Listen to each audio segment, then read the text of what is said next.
What's up, everyone? This is Steve Chicago. I know I don't really do a face cam as much, but I want to tell you something. First off, Chicago media, Chicago Nation, Bloodline, acknowledge me. Oh, shit. All right. We got that out of the way. Let's get to the Bears media. So, apparently, someone brought this to my attention. He said that the Bears on some show apparently they had the Panthers and the Packers all making the playoffs over the Chicago Bears. So why does the media talk down on the Bears a lot? Because here's the thing. Even though the Bears got additions this offseason, people are basing it off the win and loss record, as the Bears did last year. As you don't know, the Bears had the worst record in football last year, and they statistically had the first overall pick. That necessarily doesn't mean anything. Wins and losses do not matter to me. What matters is individual talent that the Bears have acquired on this team. Like, it'd be one thing if the Bears basically did the same shit that they did last offseason and traded all their assets to get draft capital. They haven't. They have done what everybody wanted them to do last offseason, was to surround Justin Fields with a lot of talent. You got him, DJ Moore. Mooney's coming back from his Achilles injury. You got Chase Claypool, who is learning the playbook in the offseason, and also you got Cole Kmet and Robert Tonyan. You also got an offensive line. It's somewhat different, but it's not going to be worse as it was last year.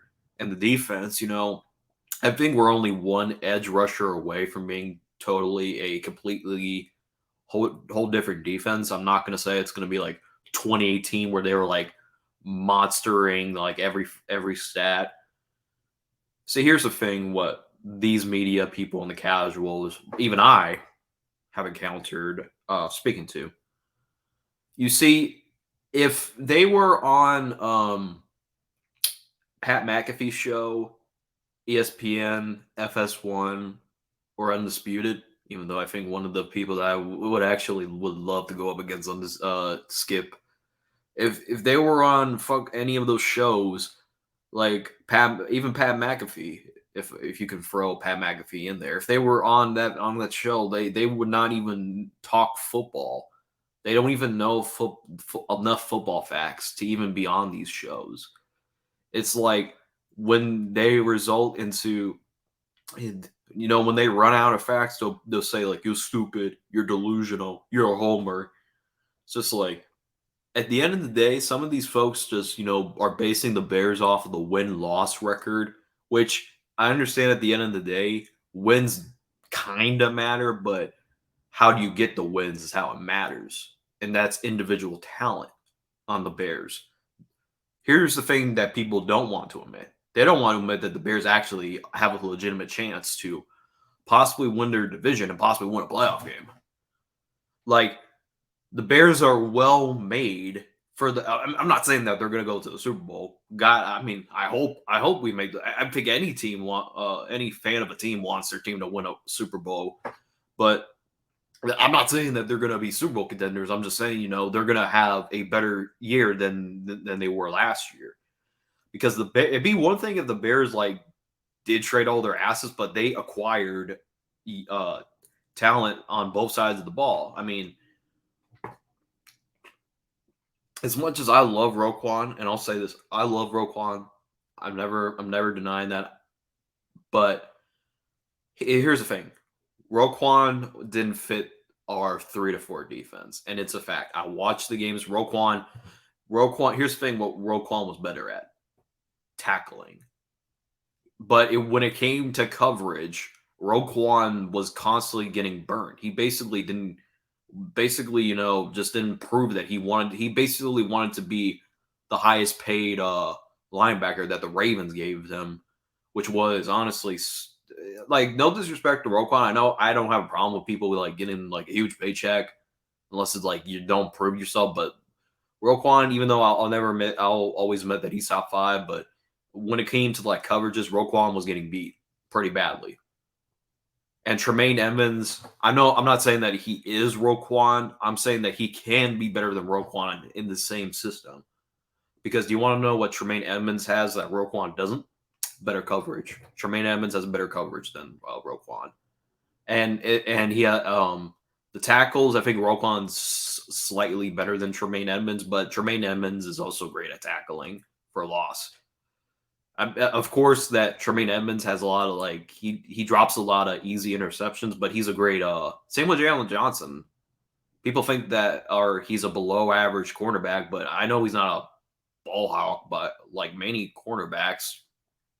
But he's up there. Kyler Gordon, he did struggle, but I see him more as a slot person. Jaquan Brisker, he is really going to step up in this defense. I have a feeling.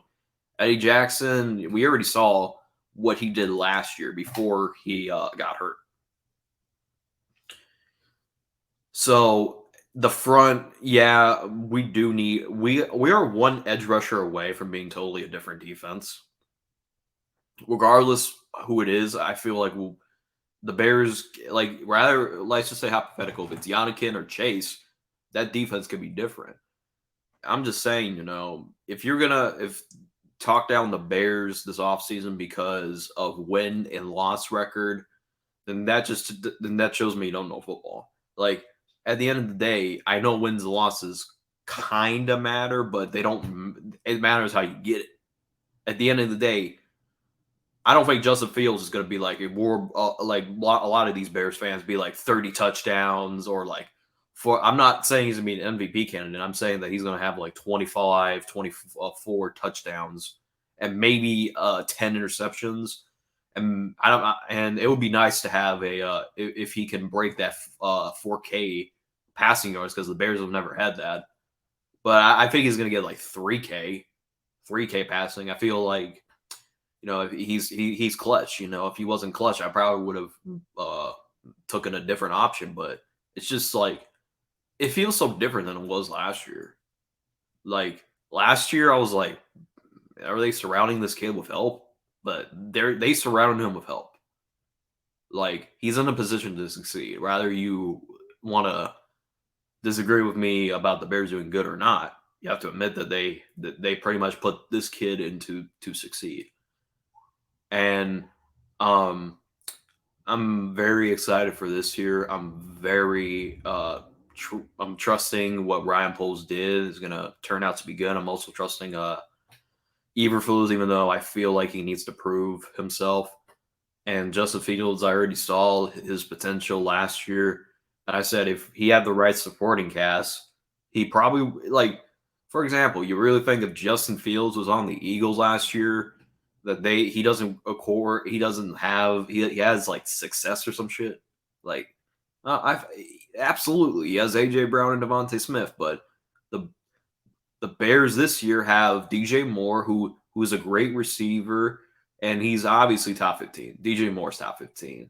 And Justin Fields have never had that. I mean, you could say that he had A-Rob. Justin Fields had A-Rob, but A-Rob was kind of a show himself. He was on the Steelers. He's on the Steelers, but the Steelers like traded a 7th round or 6th round pick to give him. Someone comment the trade details in the comments, but it's just like Justin Fields never had a top receiver like DJ Moore ever in his career. And it's just not him. It's just like many quarterbacks have also gone through this process. Like Josh Allen sucked before Stephon Diggs. Jalen Hurts sucked before AJ Brown. Tua kind of looked horrible, looked like a complete bust until they got him Jalen Waddle and Tyreek Hill. And that just proves that when you have a young quarterback, it's good to have weapons. It's got Kyle Murray looked like a different quarterback in his second year with DeAndre Hopkins. Like when you have an explosive weapon like those weapons, then you can succeed. Like I see like DJ Moore is like Terry McLaurin if he had a real quarterback. I'm not, and to be fair, I'm not saying Terry McLaurin is like not better than DJ Moore. I mean, that's possible, but they're imagine if like they're kind of similar. If DJ Moore and Tyreek Hill, I mean not Tyreek, Scary Terry McLaurin had a quarterback like a Justin Fields, the sky's the limit. Like all you like, and it also gives a lot of receivers attention. It's going to give Darnell Mooney opportunity to shine. It's going to give Chase Claypool time to shine. Also, Cole Kmet, I already see talent. Robert Tonyan, he's also a great red zone threat. Like the sky is the absolute limit for this kid, and I just can't wait for this year. Like you can like here's the thing. People say, "Oh, you delete your videos." Trust me, I'm not deleting this video. If I'm wrong, I'm not gonna fucking delete it. You can use it against me if you want, but it's not. It's like I'm not deleting this video. I think that the Bears at their potential can win 10 or more games. At their potential, like at their best, they can win 10 games. Like and I see it happening because you need to believe in this team and you need to believe in Justin Fields. And if you don't, you just don't be surprised when we do. So, anyways, that's it. That's all. Hit the subscribe button as always. Bear down.